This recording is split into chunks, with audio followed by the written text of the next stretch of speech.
Hello, welcome to News on NTA International. I'm Nancy Godi-Angonihu. First, the headlines.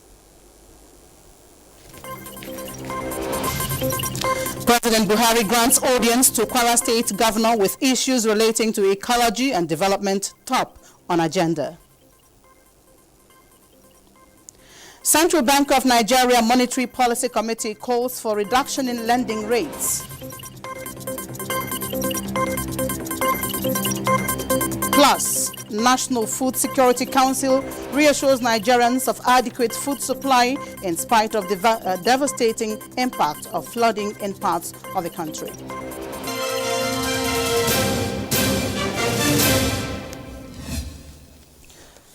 And now details of the news.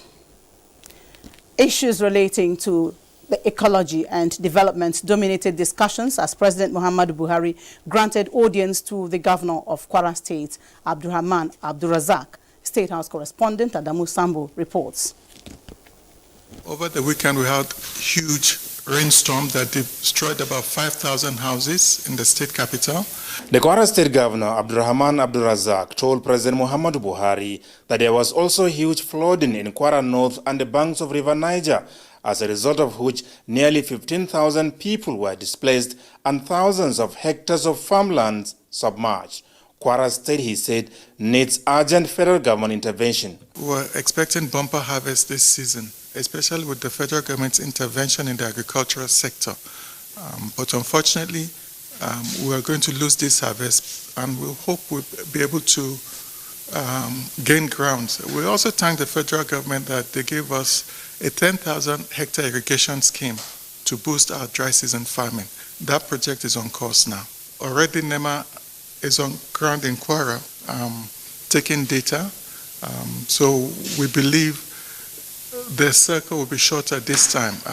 Before, what we used to have is after floodings, it takes up to 6 months before the aid comes in. But he has promised that things are being turned around at NEMA, and they will act promptly. He enumerated blankets, buckets, food, building materials, as well as agricultural inputs as things urgently needed to help the people recover. We're talking about anywhere between 5 to 10 billion naira in losses. He said the Kwara State government has started doing the little it can under the prevailing situation by distributing palliatives to those in need. From the State House, Adamu Sambo, NTA News. Meanwhile, the National Food Security Council is reassuring Nigerians that the nation will not experience any food crisis in spite of the devastating impact of the recent flooding in parts of the country on agriculture. Vice President, Chairman of the Council and Governor of Kebbi State, Abubakar Atiku Bagudu, gave the assurance while briefing newsmen after the 5th technical meeting of the council members in the State House, from where Adamu Sambo reports.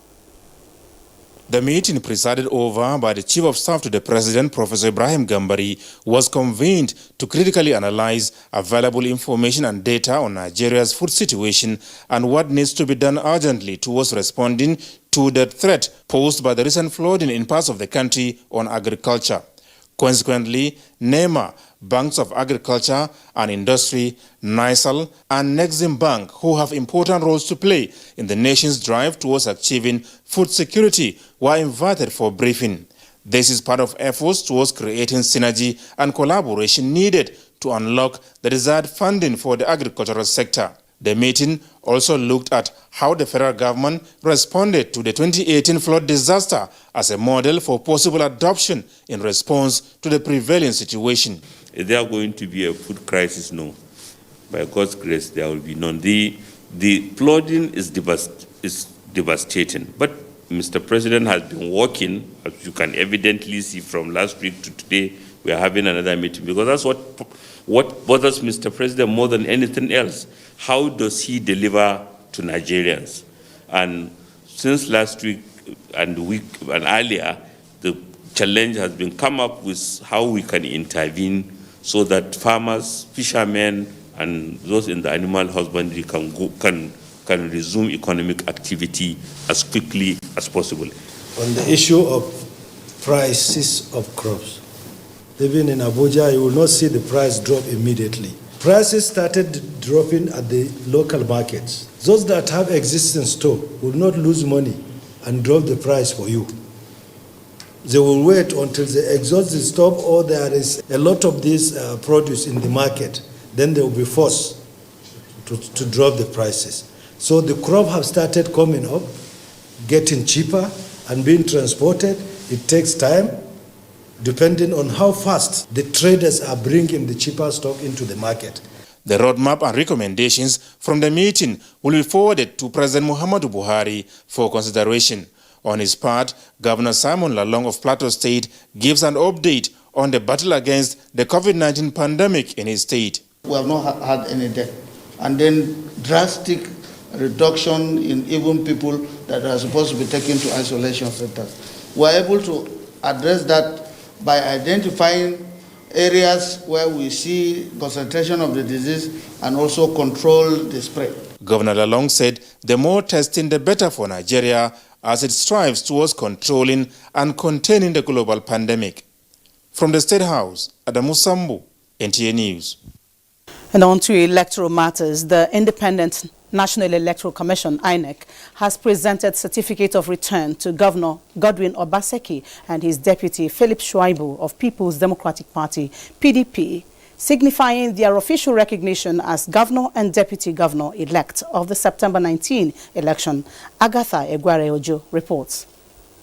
I hereby certify that Godwin Noge Hase Obaseki of People's Democratic Party has been elected to the office of Governor of Edo State.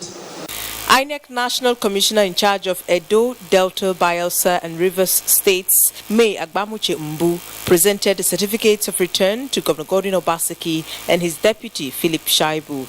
She urged the governor to see his victory as an opportunity to usher in a new beginning for the state. We have always maintained that a successful conducted election is a collective effort, and for so it has proven to be. This ceremony is just another fulfillment of the provisions of the law.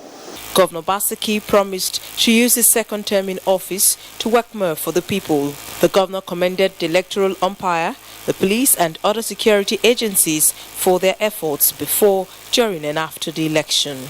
Ability of INEC to view results as voting has, as the counting has taken place in units is one innovation that we will implore INEC to insist on and improve, because that it has introduced a different element of transparency in the way we conduct elections in this country. He called on aggrieved members to join hands with him to develop the state. In Benin, Agatha Egware-Ojo, NTA News. And President Court of Appeal Justice Monica Dongban Menson has established the Election Petitions Tribunal Secretariat and accordingly constituted a panel in respect of the governorship election conducted in Edo State.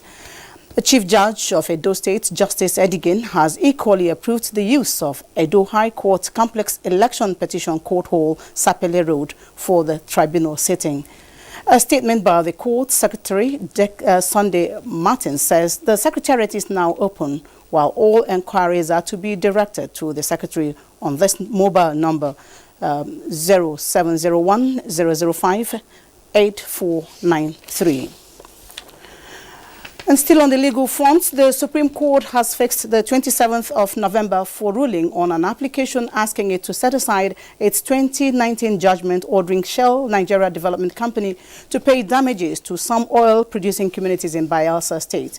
This came after arguments were taken on a preliminary objection to the application. Femi Okewo reports. 11th of January 2019, the Supreme Court delivered a judgment in a matter against the Shell Petroleum Development Company of Nigeria, ordering the company to pay damages running into hundreds of millions of naira to various oil-producing communities in Bayelsa State. And just as the judgment creditors began to take steps to take benefit of the judgment, Shell, through their counsel Wole Nupekun, are now back before the Supreme Court to ask the nation's apex court to set aside its judgment. Before taking that application, the communities, through their counsel, Lucius Nwosu, filed a preliminary objection to the application for the setting aside of the judgment, telling the court that the application constitutes a scandalous deliberate abuse and ridicule of the integrity and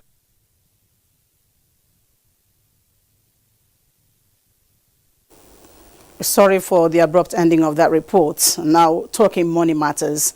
With the lingering uncertainties in the global economy associated with the COVID-19 pandemic and the volatilities in oil prices, the Central Bank of Nigeria Monetary Policy Committee ended its meeting with a call on the monetary authorities to reduce lending rates so as to encourage small businesses in the country. Chimobi Walter Naji now reports. Monetary policy rates in an attempt to reinvigorate the Nigerian economy as the outlook on broader economy remains largely uncertain. The Monetary Policy Committee, after its fifth meeting for the year, decided to reduce the key rates by 100 basis points to 11.5%, while placing the asymmetric corridor at plus 100 and minus 700 basis points around the MPR to help ensure liquidity and growth in the economy. While reading the communique, the CBN Governor, Godwin Emefiele, said the MPC also resolved after divergent votes to retain the liquidity ratio at 30%, while cash reserve ratio CRR was left unchanged at 27.5%. Committee's considerations focused on major headwinds, exerting downward pressure on output growth and upward pressure on domestic prices and inflation. The key factors considered by committee as likely to exert upward pressure on domestic prices in the near term includes the prevalence of security challenges in the country, adverse weather conditions causing flooding in some farming regions, the increase in petroleum pump price, deregulation in the electricity tariffs, low crude oil prices, and exchange rate adjustment. The Governor, Godwin Emefiele, while blaming the fall in Purchasing Managers' Index on lockdown measures, noted that decision of the committee to change the controlling rates was informed by the need to observe the impact of steps already taken under a massive intervention plan to save the economy from COVID-19 pressures. In Abuja, Chimobi Walter Naji, NTA News. And moving on to labor matters now, the Nigerian Association of Road Transport Owners, NARTO, has suspended its warning strike after reaching an agreement for extension of the implementation of the 45,000-litre petrol trucks compliance to January 2021. NARTO President Yusuf Lawal Othman says the decision was taken following the intervention of critical stakeholders in the industry. Lydia Sampson was there. NATO says it is not unmindful of the federal government's desire to maintain its road networks for utilization by the citizens. According to NATO President Yusuf Lawal Othman, the only bone of contention is the lack of engagement of its members, which is already being addressed with ongoing consultations, which led to the agreement. Following the intervention of the Group Managing Director of the NNPC and the DG SSS, and the directive that we maintain the status quo, go back to status quo. We are therefore directing all our members to get back to operations with immediate effect, while negotiations continue. He said the grace given will enable its members commence the process of changing their trucks to comply with the government's new directive. As partners in progress, the President says NATO will continue to work closely with government to serve Nigerians to the best of their ability. In Abuja, Lydia Sampson, NTA News. And organized labor unions have given the federal government up to the 28th of September 2020 to reverse the increase in the price of petroleum premium motor spirits PMS and electricity tariff for face industrial action. This was the stand taken at the end of the National Executive Council meeting of the unions held in Abuja. Austin Anyebe has the details. The organized labor had declared a recent increase in the pump price of premium motor spirits, otherwise known as petrol, and hike in electricity tariff, saying the decisions are untimely considering the economic downturn in the country. To avert any industrial action by the labor union, the federal government convened a meeting where books on the state of economy were shown to representatives of the labor union. Following the deadlock for the meeting, Labour's Central Working Committee on the 15th of September issued government a 2-week notice to reverse the increment of the mobilized workers for strike. It's a follow-up to the notice for the strike that necessitated the meeting of the National Executive Council in Abuja, where representatives of labor and allied unions from 36 states of the country and the FCT unanimously endorsed the notice by the Central Working Committee. Decided to endorse the ultimatum, 2 weeks ultimatum, given to the federal government to try to reverse those obnoxious decisions, and also pronounce that the action proposed by the Central Working Committee is hereby endorsed by the NEC, that 28th of September will be a date that those actions will be challenged by Nigerian workers, our civil society allies, and also other labor centers. The organized labor is of the view that the privatization of the power sector 7 years ago has not yielded any positive result. Hence, Nigerian electricity consumers are at the receiving end. Whereas the entire privatization process, the entire sector was sold at about 400 billion. We are also surprised that government within the last 4 years injected 1.5 trillion over and above the amount that was used to sell this very important asset. Government has maintained that removal of petrol subsidy is in the interest of Nigerians, as many importers of the product can be channeled to infrastructural development. In Abuja, Austin Anyebe, NTA News. You're watching the news on NTA International. More stories in just a moment. Stay with us.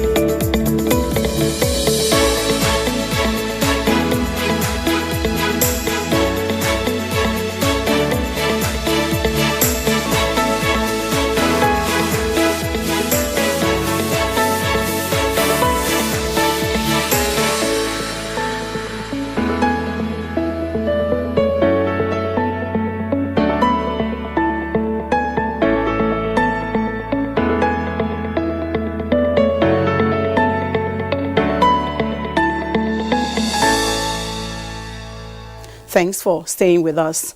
Basic knowledge of conflict management, as well as the benefit of building a peaceful nation, are some of the key areas citizens should understand to help end conflicts in Nigeria, especially in the north, east, and west. This was part of submissions at a 1-week basic course on conflict management organized by the Institute for Peace and Conflict Resolution in Abuja. Olusheye Adehabo has the details. Struggles, culture and religious intolerance, as well as the weather, were highlighted as factors fueling clashes in Nigeria and across Africa. The submissions by experts at this basic course on conflict management focused on imparting knowledge on scanning and analyzing conflicts, its management skill, third-party intervention, as well as early warning and responses, among many others. The participants were full of questions on how to balance all the issues that affect peace in Nigeria, but were optimistic that the knowledge acquired from the course has rightly positioned them as agents of peace. We, wearing uniform, we have been involved in so many conflict resolution within and outside the country. But this course has really broadened our knowledge. I really want to contribute to society, give my time and effort in ensuring that there is peace wherever I am. Peace building work is a collective work. It's not the work alone for the military or for the civilian. You can see that the participants is a cross-section of both the military and the civilian, and that is to tell you how conflict management is very, very key. for any society to survive. And that is what the Institute has done, to package this training, to provide these basic skills, for people in non-violent conflict management, which is very, very important. Other areas such as the role of stability played by security personnel formed a major part of the course. This probably explains why many of the participants were drawn from the security sector. But the Institute for Peace and Conflict Resolution insists that the platform is for building a peaceful country and targets all Nigerians. In Abuja, Oluseyi Adiagbo, NTA News. World Health Organization reports highest increase in global weekly COVID-19 cases as UK Prime Minister Boris Johnson introduces new coronavirus restrictions for England. Joyce Ometu has an update on the pandemic.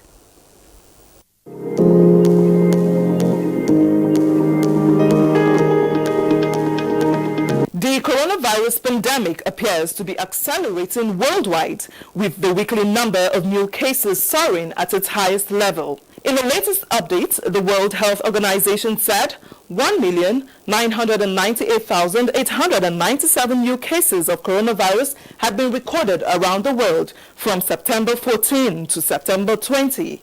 The rise in infections comes despite a global decrease in the weekly number of deaths from the virus. Meanwhile, amid growing concerns over a rise in coronavirus cases in England, UK Prime Minister Boris Johnson has announced new restrictions to stem the spread. In a statement, the Prime Minister warns that the UK is at perilous turning point and people should not be complacent, adding that new restrictions are likely to last 6 months. In the meantime, reports say the European Union summit scheduled for later this week has been postponed as its president Charles Michel goes into quarantine after his bodyguard tested positive for COVID-19. Data from the WHO dashboard as at 6 p.m. local time indicates that there are now 31,567,989 COVID-19 cases, 970,875 deaths. The African continent has so far recorded 1,422,038 cases, 34,153 fatalities, and 1,167,582 recoveries. In Nigeria, the Center for Disease Control and CDC in its daily update said that 105 patients who have recently recovered from COVID-19 were on Monday discharged across the country. So far, Nigeria has 57,437 cases, 48,674 recoveries, and 1,100 fatalities. And that's a global update on COVID-19. I am Joyce Ometu.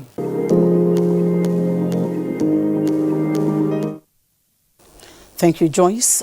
President Muhammadu Buhari felicitates with former governor of Imo State, Owele Rochas Anayo Okorocha, on his 58th birthday, joining friends and family to celebrate the consummate entrepreneur and philanthropist. In a statement signed by the Senior Special Assistant to the President on Media and Publicity, President Buhari shares the moment of joy with political associates of Owele Okorocha, senator representing Imo West Senatorial District in the 9th Assembly. The president says the senator's antecedents as chairman of the Progressive Governors Forum, president Nigeria Red Cross Society, president and founder Rochas Foundation, and other notable establishments continue to resonate, especially among young leaders. The president believes Senator Okorocha's large heart and detribalized outlook will continue to stand him out for recognition and appreciation as he uses his foundation to reach out to the poor and downtrodden in society, providing scholarship for many. President Buhari prays that the Almighty God will grant Owele Rochas Okorocha longer life and good health in the service of country and humanity. Moving on to sports, President, Nigeria Wrestling Federation Daniel Igali gets federal government's bid for United World Wrestling Board. Tamara Ibiwe has this and more on Sports Update.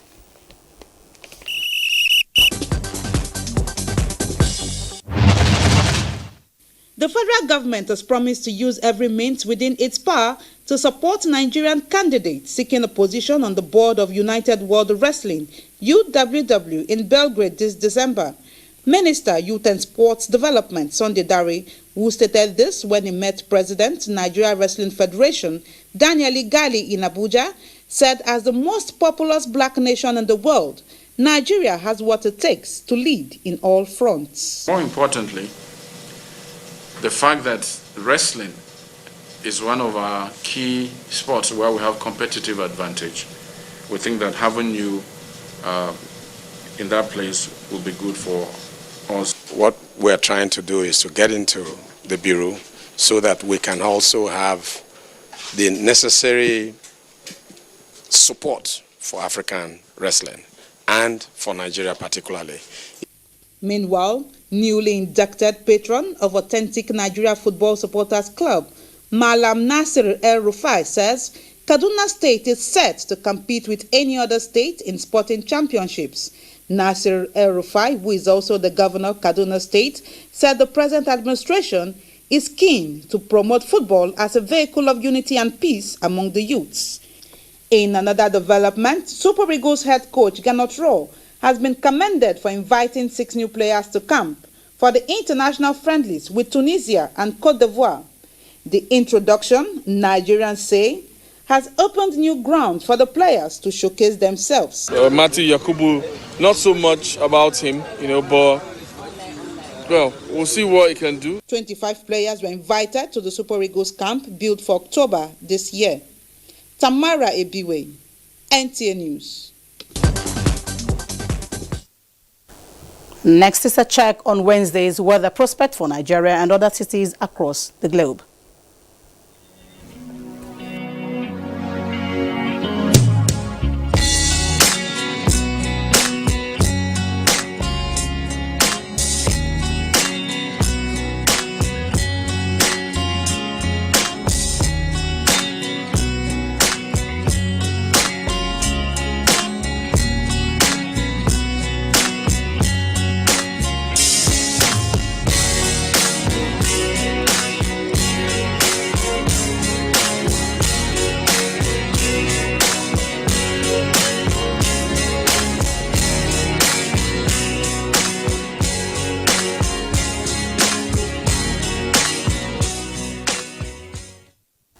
And that's the news. Remember to connect with NTA and stand against rape and rapists.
This is NTA International.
Ogoni cleanup is the largest remediation project in the world, the first time in Nigeria and the first time by any government.